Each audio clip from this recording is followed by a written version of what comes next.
সবাই সত্যি?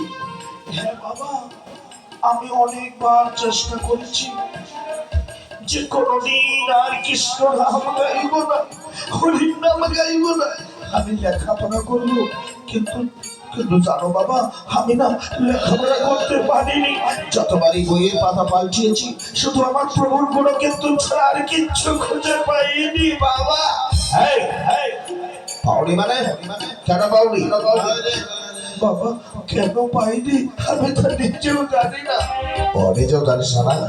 এই শোন, যা করেছিস করেছিস, বল এখন থেকে আর কোনোদিন ওই হরি কথাটা মুখে আনবি না। এই তুই হয়তো জানিস এই রাজা হিরণ্যকশিপু রাজ্যে আমি ঈশ্বর, আমি প্রভু, আমি ভগবান। হ্যাঁ, এই তোর সামনে যে তোর বিদাসী রয়েছে না, এই হচ্ছে তোর প্রভু। তুই আমাকে প্রভু বলে ডাকবি। বাবা, তুমি কেন নিজেকে প্রভু বলছো? সবারই সৃষ্টিকর্তা একজন তো রয়েছে। তোমার যে প্রভু, আমার সে প্রভু। তুমি কেন নিজে প্রভু হতে যাবে?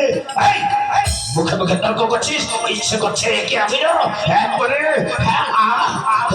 বাবা, বাবা, বাবা, তুই আমার বুকে আয় বাবা। তুই আমার একমাত্র কনিষ্ঠ ছেলে। হ্যাঁ, তোকে কি মারতে আমার মন চায়? তুই কেন বুঝছিস না? হ্যাঁ, তুই কি জানিস রে যে পিতা ঈশ্বর বিদায় ধর্মবিদ্যা হি প্রভুতম ভিতরি প্রতি আমার নিপ্রিয়ন্তে স্বর্গ দেবতা। হ্যাঁ, আর কোন দেবতাকে খুঁজছিস তুই? আর কোন প্রভুকে খুঁজছিস? বাবা, তুমি কেন বুঝছো না যে বাবা মায়েরা শুধু দায়িত্ব মাত্র? সবারই প্রভু একজন রয়েছে। যে তোমার প্রভু, আমার প্রভু, সৃষ্টিকর্তা সবারই একজন রয়েছে। বারবার প্রভু প্রভু প্রভু বলছে না, ইচ্ছে করছে একে আমি এক্ষুনি।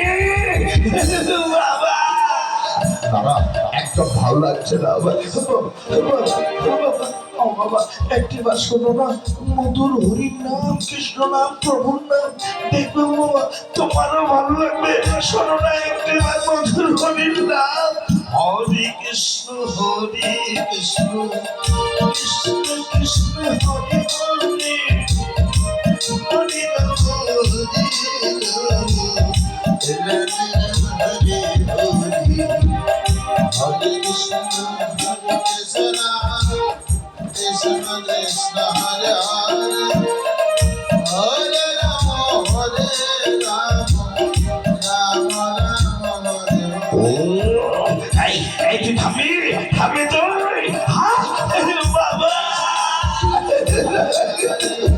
না, একদম ভালো লাগছে না আমার, একদম ভালো লাগছে না।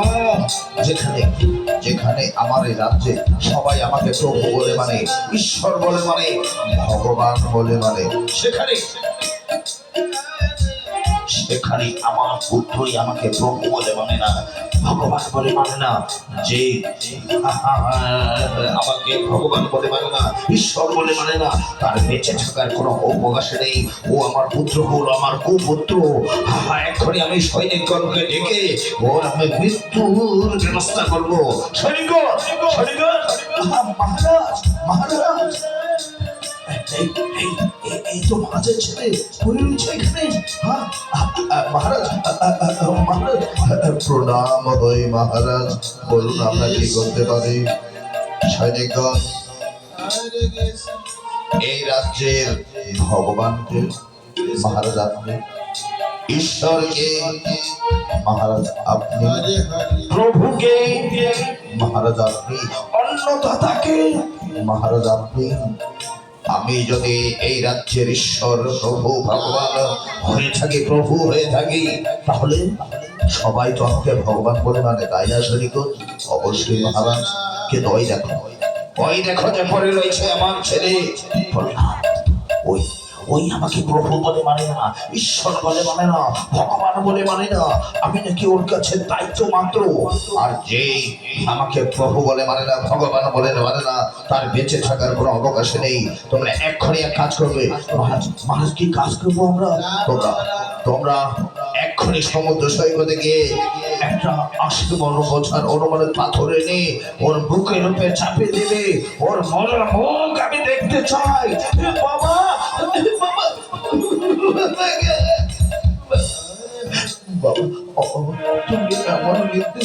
গো বাবা, নইলে প্রহ্লাদ বলতে আর কেউ তোমার কাছে থাকবে না বাবা। তাহলে বল বল, তুই আমাকে প্রভু বলে মানবি? তো স্বর্গ তুল্য দেবত্র তুল্য পিতাশ্রীকে তুই ভগবান বলে জ্ঞান করবি, আর ওই হরি নাকি চরি নাম সব ত্যাগ করবি, তোর পিতার কথা বজাবি চলবি, তুই লেখাপড়ায় মন দেবি? আমি সব ত্যাগ করতে পারি বাবা, কিন্তু আমার প্রভুর গুণকীর্তন মধুর হরি নাম আমি ত্যাগ করতে পারবো না বাবা। বাবা বাবা গো, তুমি যদি একটিবার বলেছ আমার প্রভুর গুণকীর্তন ত্যাগ করতে, ওই দেখো বাবা, দেখো প্রভু যেন আমায় বারবার বারবার কৃষ্ণ নামে গাইতে বলে বাবা।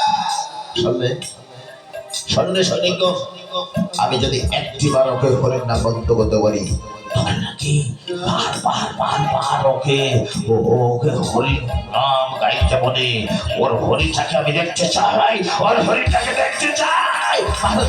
মহারাজ আপনি শান্ত হন, আপনি শান্ত হন, আপনি যান বিশ্রামাগারে, বাকি দায়িত্বগুলো আমাদের উপরে ছেড়ে দিন। বেশ, আমি চললাম বিশ্রামাগারে, ওর মোরা মুখ আমি দেখতে চাই। ঠিক আছে মহারাজ, আপনি দেখবেন।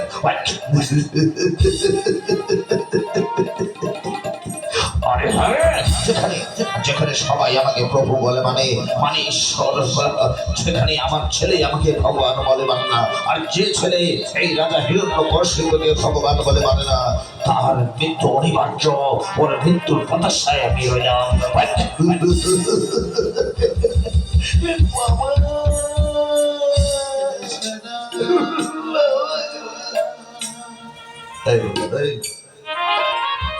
ওই একটা শব্দ তোর বাদ দিলে কি হয়? সৈনিক ভাই, কোন শব্দটা? ওই হরি নাকি চলি বলছিস?